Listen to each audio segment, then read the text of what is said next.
आज बहुत बड़ी राहत मनीष सिसोदिया को मिली है।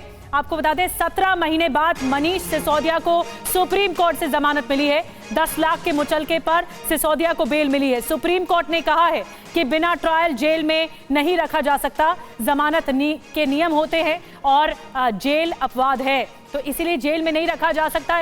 ये राहत मिली है मनीष सिसोदिया को, उन्हें जमानत मिल गई है।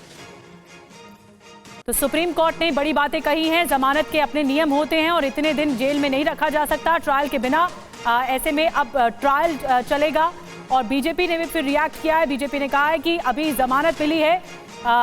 इस बारे में आपको बता दें कि मनीष सिसोदिया को जमानत मिली है, राहत मिली है और जो शर्तें हैं आपको बता दें कोर्ट की तरफ से वो क्या है। जमानत की शर्तें बता दें। पहली बड़ी शर्त जो है पासपोर्ट सरेंडर करना होगा, ये कहना है कोर्ट का जमानत देते हुए। दूसरी बड़ी बात, हर सोमवार जो कोर्ट के सामने हाजिरी लगानी होगी, गवाह सबूत को प्रभावित नहीं कर पाएंगे।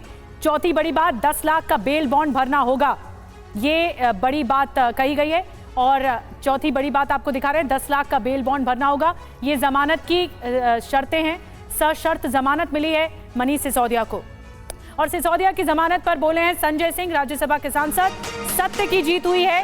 संजय सिंह ने कहा है कि जमानत के लिए सुप्रीम कोर्ट का आभार और जल्द केजरीवाल भी बाहर आएंगे। अब ये भी उम्मीद जताई, हमारे नेताओं पर लगे आरोप बेबुनियाद हैं। आखिरकार 17 महीने बाद मनीष सिसोदिया अब जेल से बाहर आएंगे। सुप्रीम कोर्ट ने जमानत दी है। मेरे साथ में संजय सिंह है। संजय जी, किस तरीके से इस फैसले को? देखिए, ये बहुत बड़ा फैसला है आम आदमी पार्टी के हक में, दिल्ली के लोगों के हक में और आने वाले चुनाव को दृष्टि में रखते हुए ये बहुत बड़ा फैसला है। हम सब के लिए बहुत बड़ी राहत है। 17 महीने के लंबे इंतजार के बाद ये जमानत मिली है। मैं भारत के प्रधानमंत्री से पूछना चाहता हूं, जिस मनीष सिसोदिया के घर से 1 रुपए बरामद नहीं हुए, कोई प्रॉपर्टी बरामद नहीं हुई, कोई गहना सोना बरामद नहीं हुआ, आपने उसको 17 महीने क्यों जेल में रखा? बिना तथ्य के, बिना प्रमाण के आपने 17 महीने जेल में रखा। आपकी राजनीतिक दुर्भावना का शिकार हुए मनीष सिसोदिया।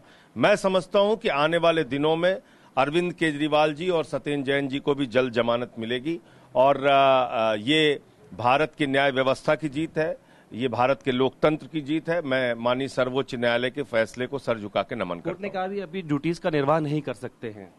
मैं अभी पूरा ऑर्डर जब आ जाएगा सामने उसके बाद बताएंगे। आखिरी सवाल, चुनाव भी सामने है, क्या लगता है इसमें चुनावी में आम आदमी पार्टी को मजबूती मिलेगी? निश्चित रूप से मजबूती मिलेगी, मैंने तो आपको पहले ही कह दिया। और आइए आपको बताते हैं, आपने सुना संजय सिंह ने क्या कहा। जमानत को लेकर सुप्रीम कोर्ट ने क्या कुछ कहा है जमानत देते हुए मनीष सिसोदिया को। आपको बताते हैं, जमानत एक नियम है, ये कहना है इस कोर्ट का, और जेल अपवाद है। बिना ट्रायल के जेल में रखकर सजा नहीं दे सकते, ये कहना है कोर्ट का। गुणदोष के आधार पर दलीलों पर विचार किया गया है कोर्ट के भीतर। आपको बता दें कि 4 जून के आदेश को 7 महीने से ज्यादा हो चुके हैं और ऐसे में ट्रायल कोर्ट में फिर भेजना सांप सीढ़ी का खेल होगा। ये बहुत बड़ी टिप्पणी है। अपीलकर्ता को ट्रायल कोर्ट में भेजना न्याय का मजाक है। तेजी से सुनवाई याचिकाकर्ता का हक है, ये कहना है कोर्ट का, जिसके आधार पर उन्हें जमानत दी गई। और फिर ये एक बड़ी राहत सामने आई है, जिसमें बीजेपी ने भी आरोप ये लगा दिया कि सिसोदिया जमानत पर बाहर आ रहे हैं, उन्हें बरी नहीं किया गया है। बहरहाल आपको बता दें कि मनीष सिसोदिया को जमानत मिलने के बाद उनके घर के बाहर मिठाइयां भी बांटी गई हैं। उनके समर्थक मिठाई लेकर उनके घर तक भी पहुंच गए। आपको तस्वीरें दिखाएंगे जो मिठाइयां लेकर समर्थक पहुंचे हैं। ये खुशी का आलम है आम आदमी पार्टी के भीतर। लेकिन संजय सिंह ने कई सवाल भी पूछ दिए कि इतने महीने क्यों जेल में रखा मनीष सिसोदिया को बिना सबूतों के। अब आपको देखिए 2 तस्वीरें दिखा रहे हैं। 2 तस्वीरें जो बता रही हैं कि आम आदमी पार्टी में जश्न शुरू हो चुका है। मनीष सिसोदिया जो 17 महीने से जेल में थे, अब वो बाहर आ रहे हैं। जमानत मिल गई है उन्हें कोर्ट से, सुप्रीम कोर्ट से जमानत मिल गई है। तो दूसरी तरफ परिवार में भी खुशी का आलम है। मनीष सिसोदिया के घर पर भी मिठाइयां बंट रही हैं। अलग अलग नेताओं ने क्या कुछ कहा है ये भी आपको बता रहे हैं। आतिशी ने कहा है सत्यमेव जयते। संजय सिंह ने कहा है जल्द केजरीवाल भी बाहर आएंगे, उम्मीद जताई है। अरविंद केजरीवाल की पत्नी ने कहा है कि भगवान के घर देर है, अंधेर नहीं है। और इस बीच जश्न शुरू हो चुका है।